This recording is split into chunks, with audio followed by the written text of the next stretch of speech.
এত বড় সমাবেশ হয়ে গেল, আমরা কি কোথাও চাঁদা তুলতে বলছি কাউকে?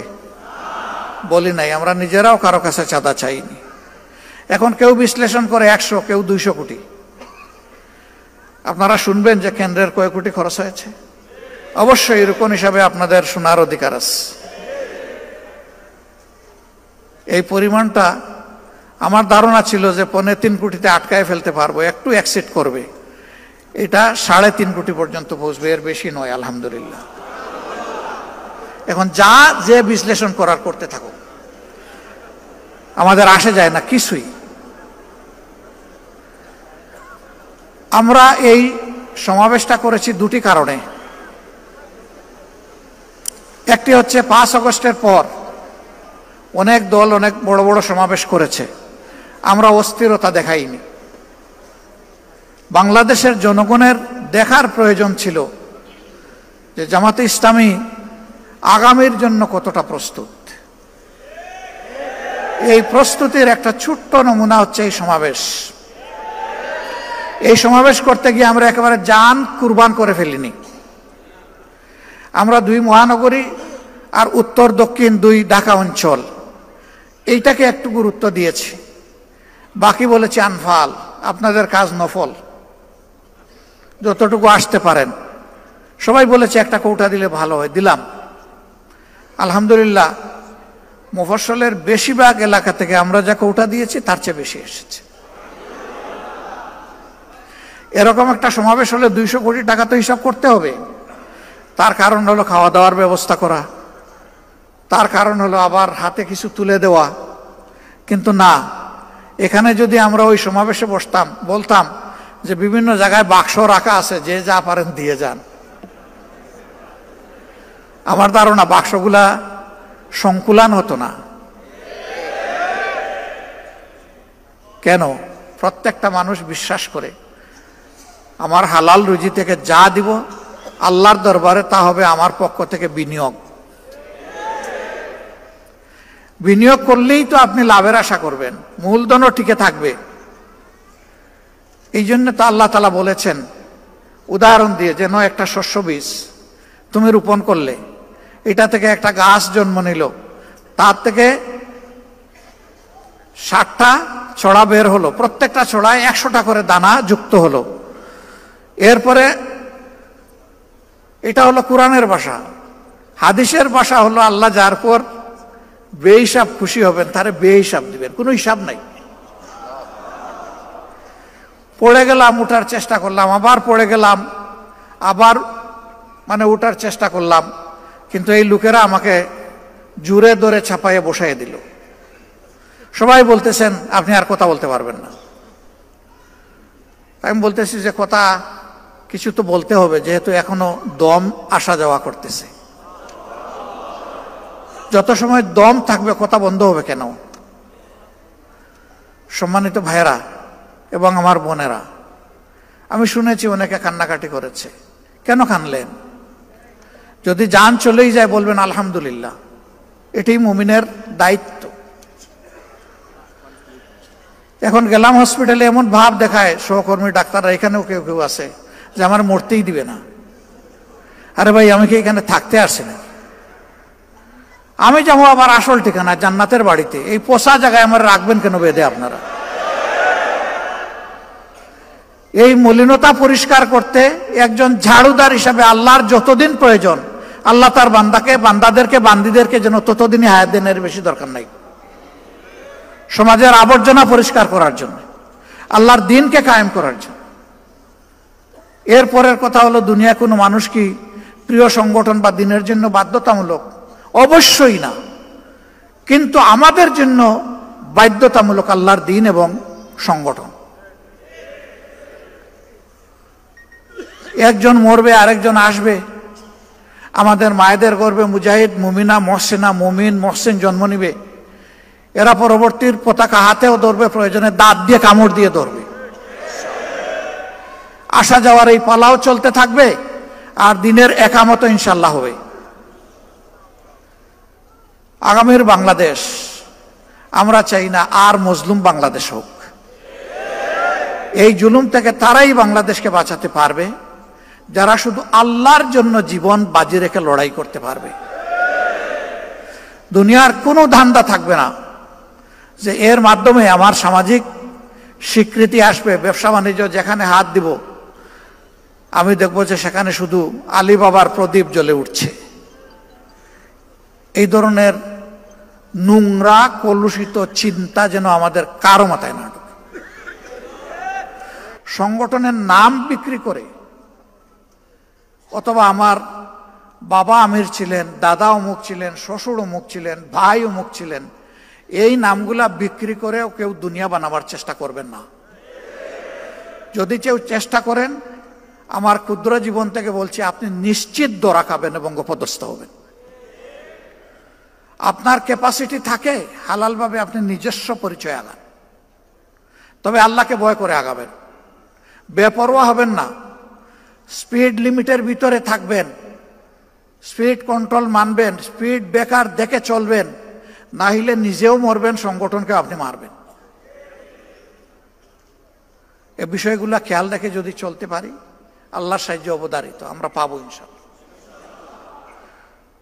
এরপরের বিষয় হচ্ছে জবান, ঠোঁট।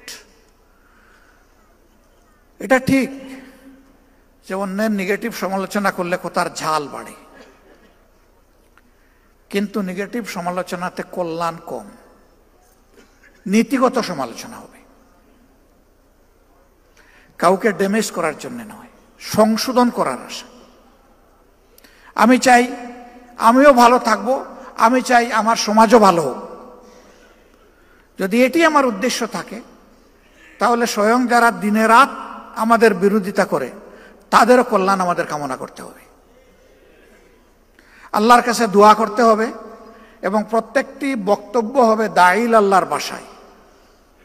এমনকি সন্তানের সাথে যখন কথা বলবো সেটাও হবে দাইল আল্লাহর ভাষায়। স্ত্রীর সাথে যখন আমার আচরণ হবে সেটাও হবে দাইল আল্লাহর ভাষায়। এইভাবে যদি সর্বক্ষেত্রে আল্লাহকে ভয় করে দাইল আল্লাহর দায়িত্ব আমরা পালন করতে পারি, ইনশাআল্লাহ একামতে দিনের দায়িত্ব আঞ্জাম দেওয়া সহজ হয়ে যাবে। আগামীর বাংলাদেশকে জয় করতে হবে ইনশাআল্লাহ। মনে রাখবেন, জামাতে ইসলামী হেরে গেলে বাংলাদেশ হেরে যাবে। এই বাংলাদেশের আশার প্রদীপ নিবু নিবু থাকলে এটি জামাত ইসলামী। এই প্রদীপকে আরো তেল, আরো শক্তি দিয়ে ইনশাআল্লাহ পূর্ণ মাত্রায় প্রজ্বলিত করতে হবে। তাহলে আমরা পারবো তো ইনশাআল্লাহ সেই নমুনা পেশ করতে। আপনারা যে পরিমাণ দৌড়াবেন, আমাদের কর্মীরাও সেই পরিমাণ দৌড়াবে। আমি আশা করি ৫৬,০০০ বর্গমাইলকে কলুষ মুক্ত করার জন্য, সব ধরনের অশান্তি এবং জুলুম থেকে মুক্ত করার জন্য এখন থেকে জিন্দেগির বাকি দিনগুলো, আগামী নির্বাচন নয়, জিন্দেগির বাকি দিনগুলো ইনশাআল্লাহ আমরা আল্লাহ তাআলাকে ওয়াকফ করে দিলাম। আপনারা রাজি আছেন? কিছু ভাই রাজি আছে, আবার কিছু ভাই এই দিকেও তাকায়।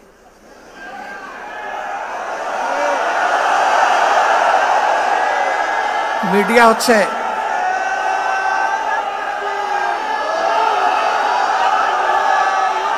সম্মানিত ভাইরা,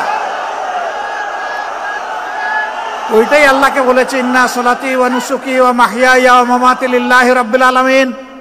হে আসমান জমিনের মালিক, তুমি সাক্ষী থাকো। আরেকবার আমরা তোমাকে সাক্ষী রেখে আমরা বলে দিলাম আমরা প্রস্তুত। আল্লাহ কবুল করুন। আপনার হায়াতও দাঁড়িয়ে নাই, ক্রমাগত হায়াতের বরফ গলছে, এ বরফ গলে গলে পানি হয়ে যাচ্ছে। এই পানির কোনো মূল্য নাই। যতক্ষণ হায়াত বরফ হিসাবে থাকবে ততক্ষণ মূল্য আছে। হ্যাঁ, বিবেকের হিসাবে যদি এটা মনে হয় যে আলহামদুলিল্লাহ আমার মধ্যে আগে এই দুর্বলতা, এই ত্রুটি ছিল, আল্লাহ তাআলার সাহায্যে আমার খুলুসিয়তপূর্ণ চেষ্টায় এগুলা অতিক্রম করা কিছুটা সম্ভব হয়েছে এবং আমি বাকিটা চেষ্টা করছি, তাইলে সেজদায় পড়ে আল্লাহ শুকর আদায় করা দরকার যে তিনি আপনাকে তৌফিক দিয়েছেন বলে আপনি পারছেন। কিন্তু এই অবস্থা যদি সৃষ্টি না হয়, মনে রাখবেন সৃষ্টির চলন্ত গাড়ি আপনার জন্য অপেক্ষা করবে না। এক স্টেশনের পর আরেক স্টেশন অতিক্রম করতে করতে আল্লাহ তাআলার দরবারে গিয়ে হাজির হয়ে যাবে, আপনি পিছনে পড়ে থাকবেন, এর কোনো অবকাশ নেই। রুকন হওয়ার পরেও যারা চিন্তা করেন যে আল্লাহ তাআলা আমাকে যে ক্যারিয়ার দিয়েছেন, একাডেমিক ক্যারিয়ার, এই ক্যারিয়ার দিয়ে এখনই কিছু রুজি করে না গেলে আমি যখন বৃদ্ধ হয়ে বিছনায় পড়ে যাব, আমার সন্তানরা আগত এবং অনাগত তারা যখন বড় হয়ে উঠবে, তখন তাদের জন্য একটা আশ্রয়ের জায়গা আমি করে যেতে পারলাম কিনা। তাহলে আমি আগে একটু নিজেকে সামলিয়ে নেই, তারপরে ইনশাআল্লাহ রুকনিয়তের যে শপথ, আজিমতের যে শপথ, এটার হক আমি আদায় করার চেষ্টা করব। এই চিন্তা যাদের মধ্যে আসবে, আপনি ধরে নেবেন যে আপনি ধ্বংসের পথে আগাচ্ছেন। ওয়াল আসর ইন্নাল ইনসানা লাফি খুসর, আপনি ওই ইনসানের মধ্যে পড়ে গেছেন। ইল্লাল্লাযীনা আমানু ওয়া আমিলুস সালিহ ওয়া তাওয়াসাউ বিল হক ওয়া তাওয়াসাউ বিস সবর। ইমানের বলে আপনাকে টিকে থাকতে হবে আল্লাহর উপর ভরসা করে, আমলে সালেহ করতে হবে, সামনে যা আসুক, অনুকূল প্রতিকূল সমস্ত মঞ্জিল অতিক্রম করে আপনাকে আপনার আসল মঞ্জিলে পৌঁছতে হবে। এই কমিটমেন্ট, এই ডিটারমিনেশন আপনার যদি না থাকে, অল্প ঝাঁকুনি আসলেই আপনি শুয়ে যাবেন, কোনো সুযোগ নেই, শুয়ে যাওয়ার কোনো সুযোগ নেই, বসে থাকারও কোনো সুযোগ নেই, দাঁড়িয়ে থাকারও কোনো সুযোগ নেই। এই বিশ্বকে মুসলমানদের জয় করতেই হবে। মুসলমানদের বাহাদুরি ফলানো নয়, এই বিশ্ব জয়ের প্রয়োজন ইসলামের ভিত্তিতে। এই কারণে গোটা মানবতা আজকে লাঞ্ছিত, গোটা মানবতা আজকে পর্যদস্ত, বিপর্যস্ত এবং অপমানিত। এই মানবতার মুক্তির জন্য আল্লাহ যে সনদ দিয়েছেন, আল্লাহর কসম, এর বাইরে কোনো সনদ দিয়ে দুনিয়ার মানবতার কোনো মুক্তি আসবে না। যেই সময় মুসলমানদের ঐতিহাসিক দায়িত্ব পালন করার কথা, সেই সময় মুসলমানরা দুইটা ভয়াবহ রোগে আক্রান্ত। একটা নিজেদের মধ্যে কামড়াকামড়ি, বিভক্তি, আরেকটি হচ্ছে অপশক্তির ভক্তি। আরে ভাই, ভক্তি তো হবে একমাত্র আল্লাহ তাআলার, ভয় তো করবে একমাত্র তাকে। অপশক্তি যখন চলে কৌশলে আপনার মধ্যে আমার মধ্যে তার এজেন্ডা ঢুকিয়ে দেয়, তখন রুহানিয়ত আপনার আমার ক্রমাগতভাবে নিচের দিকে নামতে থাকে এবং বিপর্যস্ত হয়। এখানে এটার কোনো সুযোগ নাই রে ভাই। এই ব্যাপারে স্বপ্রণোদিত পাহারাদারের ভূমিকা আমাদেরকে ভাই বোনেরা পালন করতে হবে। বোনদের পরীক্ষা আর একটু বেশি। আমাদের সমাজের এবং ইসলামী সমাজের, মুসলিম সমাজের তাহজিব তামাদ্দুন, কৃষ্টি কালচার অনুযায়ী পুরুষরা বাইরে সকল জক্কি ঝামেলা সামাল দেন, মহিলারা পরিবারের আভ্যন্তরীণ বিষয়গুলো সামাল দেন। কিন্তু ইসলামী আন্দোলনের সাথে যারা সক্রিয়ভাবে জড়িত, আমাদের বোনদেরকে দুটাই সামাল দিতে হয় সমান তালে। এই ক্ষেত্রে যে সমস্ত রুকন ভাইয়েরা আছেন, তারা যদি নিজেদের সহধর্মিনীকে, কলিজার টুকরা জীবন সঙ্গিনীকে হাতে ধরে একসাথে জান্নাতের পথে দৌড়াতে চান, তাহলে তাদেরকে দৌড়ানোর মতো সহযোগিতাটাও দিতে হবে। আপনি খাওয়ার টেবিলে বসে মান্না এবং সলোয়া খাবেন আর শরাবাত তহুরা পান করবেন, এই আশা ছেড়ে দেবেন।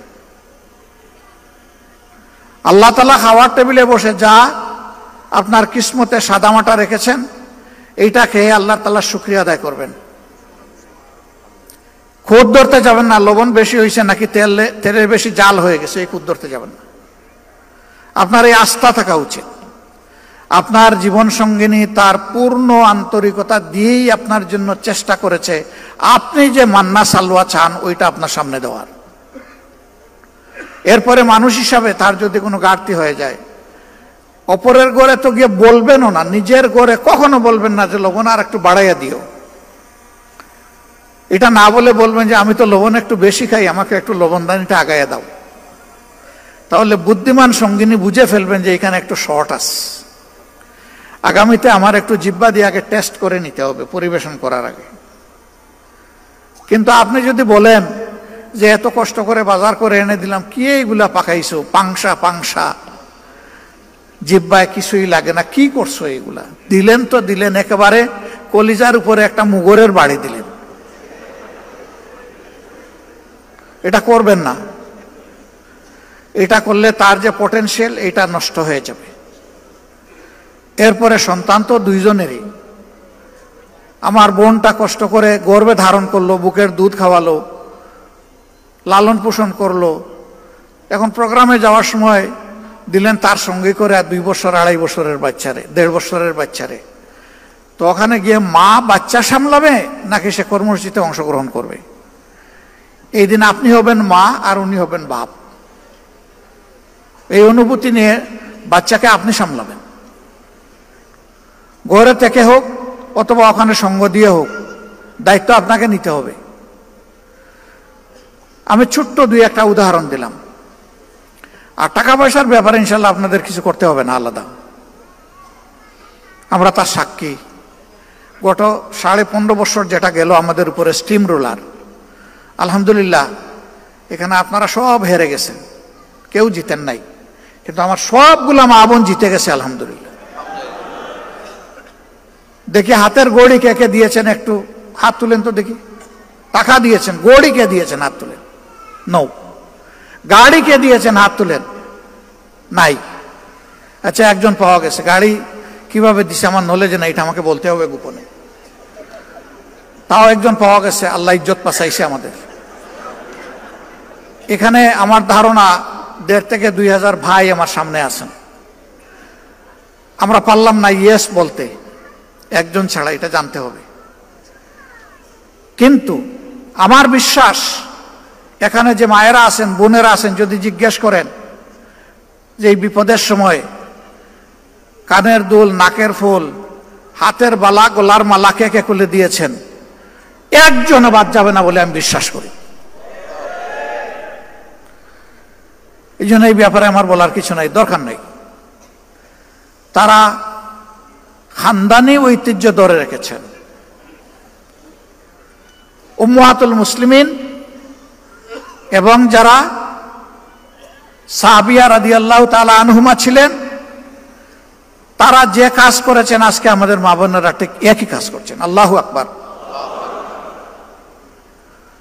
সম্মানিত ভাইরা, এইভাবে নারী পুরুষের সমন্বয়ে আমরা যদি আগাই, আলহামদুলিল্লাহ আল্লাহর দ্বীনের জন্য এই জমিন আবাদ হয়ে যাবে।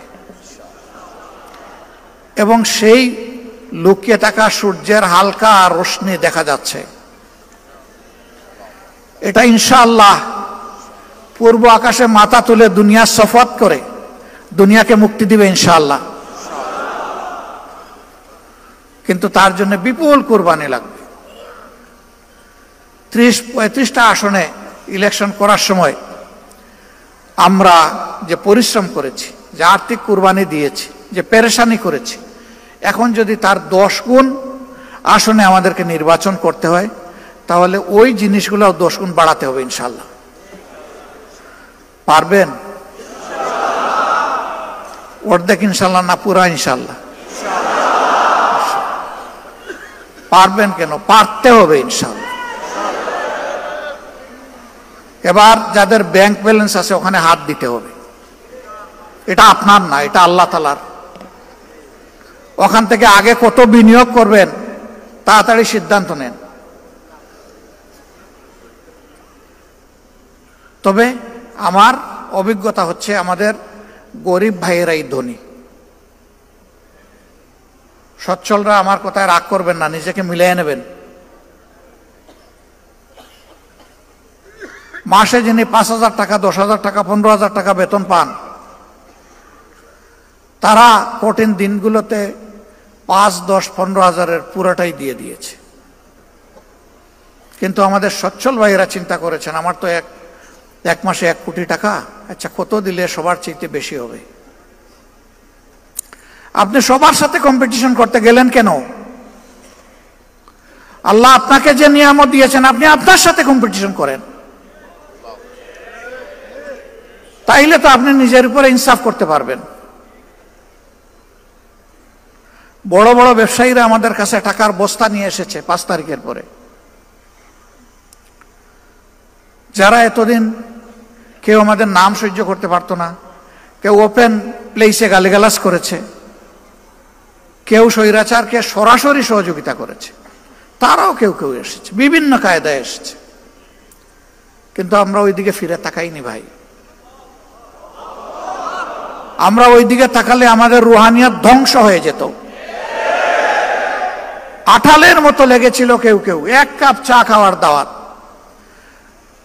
যখন সাড়া দিতে পারলাম না বলে যে 5টা মিনিটের জন্য আসবো উনার বাসায় যদি 1 কাপ চা খাইতে পারে, এটাও সাড়া দিতে পারলাম না। তারপরে বিশাল এক অ্যামাউন্টের প্রস্তাব দিয়ে পাঠাই দিস। আল্লাহু আকবার। এই ক্ষেত্রে আল্লাহ তাআলাকে ভয় করেছি এবং ধৈর্য ধরার চেষ্টা করেছি। বিভিন্ন হেলিকপ্টারের মালিক আসছে, আয়সা বলছে যে এখন থেকে যখন লাগবে বলবেন, বলার সাথে সাথে পেয়ে যাবেন। হ্যাঁ বলি নাই, বলছি দেখব। এরপরে একই ব্যক্তি বলছেন যে আগামীতে নির্বাচনে আমরা চাই আপনারা বিজয়ী হন, ইনশাআল্লাহ আল্লাহ তৌফিক দিয়েছেন, বড় হাতেই দিব, শুধু আপনারা বললেই পেয়ে যাবেন। তাতেও হ্যাঁ বলি নাই, বলছি দেখব। এইরকম যারাই অফার দিয়েছেন নিজেদের জ্ঞান বুদ্ধি অনুযায়ী প্রথমে তাদের ব্লাড সুগার দেখেছি যে সুগার ঠিক আছে কিনা, এরপরে আল্ট্রাসাউন্ড করেছি যে ভিতরের পার্টসগুলো ঠিক আছে কিনা, সন্দেহ হলে সিটি স্ক্যান করা হয়েছে, এনজিওগ্রাম, এবং শেষ পর্যন্ত এমআরআই করে যখন নিশ্চিত হয়েছি বেজাল, তখন বলেছি কালু সালামা।